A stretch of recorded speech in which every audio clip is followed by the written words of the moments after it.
Okay, welcome to this next lesson, why implement microsegmentation for Kubernetes. Now, before we look at some Kubernetes specific benefits, let's look at why implement microsegmentation in general. Now, there are many benefits to microsegmentation. I've listed a few in this slide, and the first one is assume breach.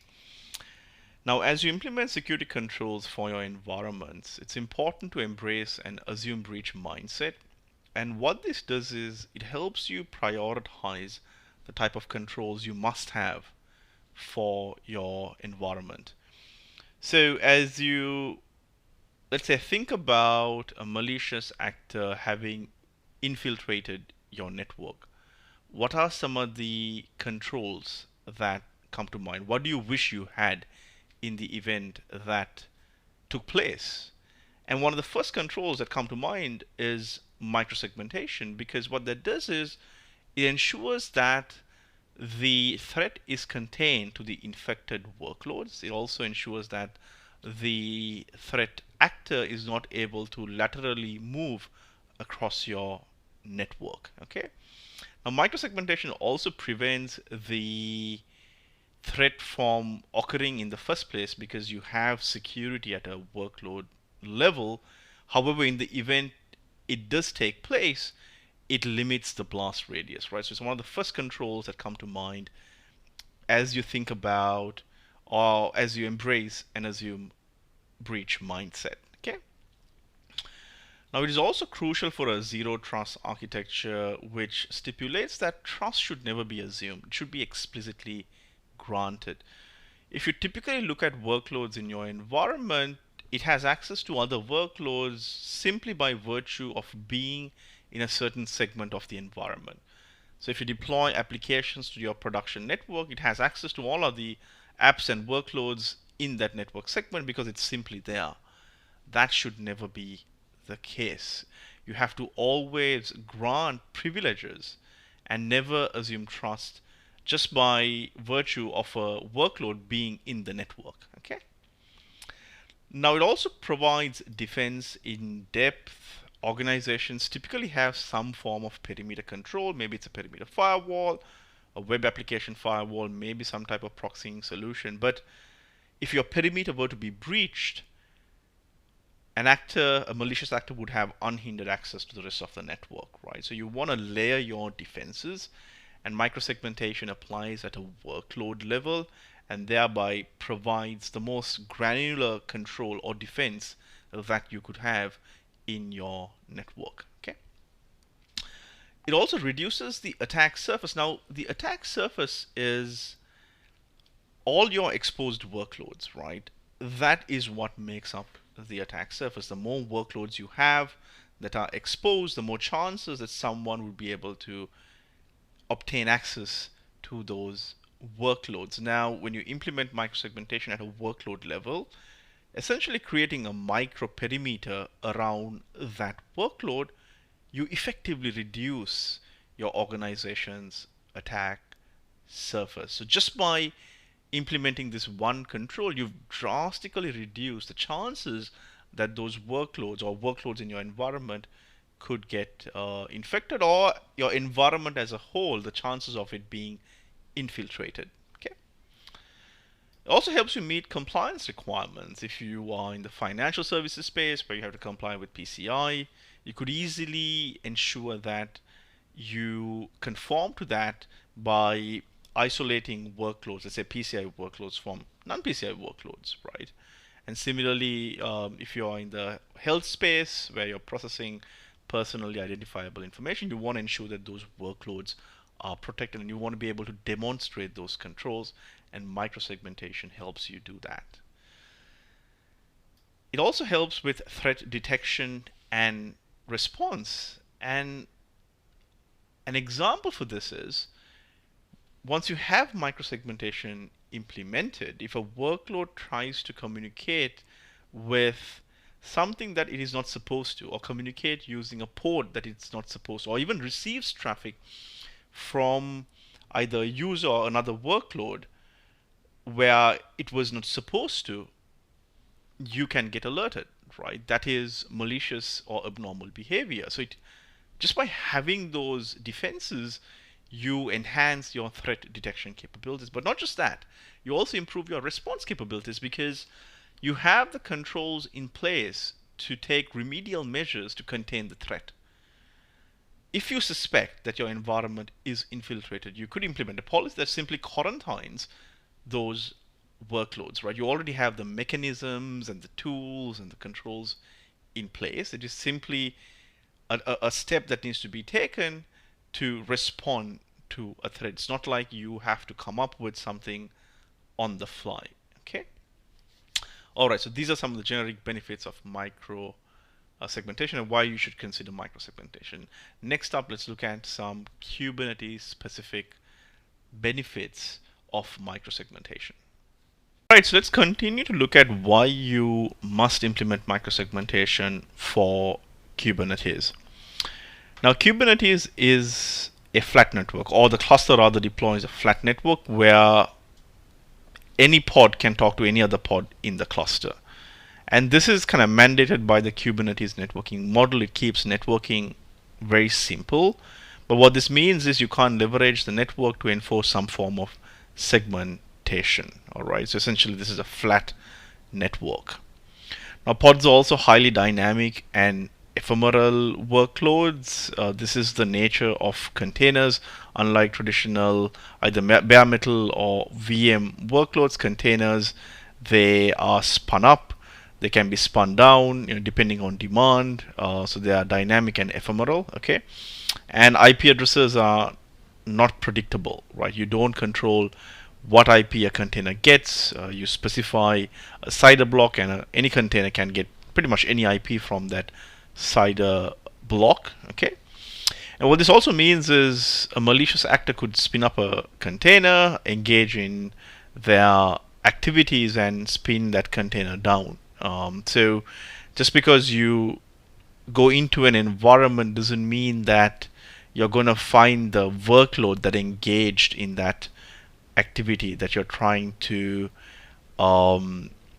investigate. Okay, and that's why it's important that every container is accompanied by a policy, and that's why it's important that you have that default deny posture, whereby permissions have to be granted in order for containers to communicate with other containers in the cluster. Now, a cluster could also have thousands of workloads generating a large number of network flows. For example, if I just log into one of my demo clusters, these are flows at a namespace level, but if I dive into a namespace, there's going to be flows inside the namespace as well. And this cluster hardly has any applications. Consider clusters that are operating at scale with thousands of workloads generating a large number of network flows. The issue with that is, malicious activity could take place simply under the radar, and it could go undetected, right? And that's because of the sheer volume of network flows in the cluster.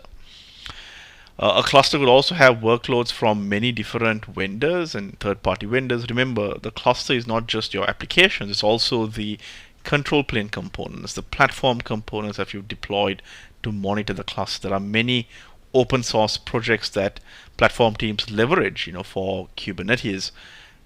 All of this make the cluster prone to supply chain vulnerabilities. And what that means is, in order to limit the blast radius in the event your cluster is compromised, you have to consider microsegmentation. The last point here is, moving workloads to Kubernetes could violate existing security standards and security controls. And what we mean by this is, as you look at moving your existing workloads, it could be bare metal, it could be VM workloads in your network to Kubernetes, you need to now look at safeguards inside the cluster. Those safeguards, they could be based on, let's say, traditional firewalls no longer apply inside the cluster, right? So you have to look at applying microsegmentation for containers inside the cluster, because perimeter-based solutions, as in controls around the perimeter of the cluster, could no longer be adequate. Okay. All right, so these are some of the reasons as to why you have to consider microsegmentation for Kubernetes. In summary, it's one of those security controls that provides a significant benefit for you as an organization, right? It improves the security posture of your cluster kind of significantly, and it ensures that you remain compliant, and also reduces the chances of someone compromising the cluster. And in the event of a compromise, it reduces the chances of those threats moving laterally across the cluster. Okay.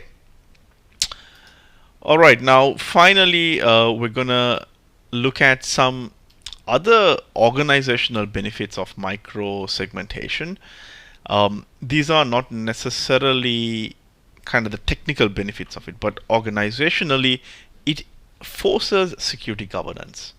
When you have microsegmentation, you have to decide who implements which policy when. That's a form of governance, and it forces you to ensure that your teams are operating within those governance frameworks.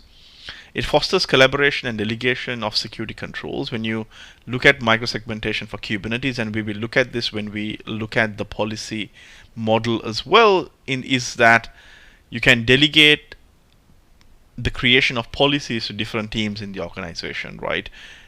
And that fosters collaboration. It instills the need to have security controls amongst your DevOps teams, your developers and your platform teams. And as these teams deploy infrastructure or deploy applications, they have to think about the policies that should be accompanied by their workload so that they continue to operate in your hardened clusters, right? It ensures compliance with standards, policies, and procedures. And this is if your organization has to comply with certain regulatory requirements. It ensures that you are able to meet those standards by having the right policies and the right procedures to execute on those policies.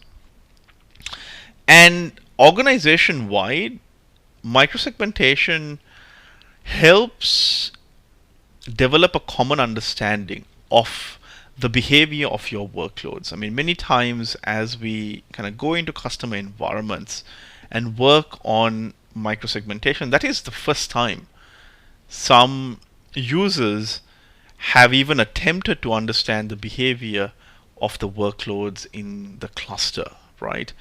Because if you look at what's happening, you have individual developers developing their applications and deploying it to the cluster. There's no kind of holistic view of what network activity for the organization looks like, or what the network activity for the cluster looks like. What are the common services workloads are communicating with? What are the shared services? What are the critical services? Embarking on microsegmentation establishes that understanding, which is essential to understand the nature of your workloads, and in turn also understand the security requirements. And in the event of a threat, given that you have that understanding, it also makes threat response more effective. Okay. It also improves kind of breach containment, given that with microsegmentation, and we'll look at this in the security model as well, you break the cluster into certain security domains. So if you look at things like the impact of a breach, it can be limited to a domain rather than kind of cluster wide, or rather than impacting, let's say, many clusters. And that kind of ensures that you're able to contain a breach and not have widespread disruptions. Okay. Like I said, microsegmentation offers a significant amount of benefits. If you look at it as a security control, just by implementing that, you're able to tick off kind of many of those checkboxes. And in the next lessons, we'll look at how you can develop the model to truly kind of leverage the power of microsegmentation. All right, so that's it for this lesson. Thanks for watching. I'll see you in the next one.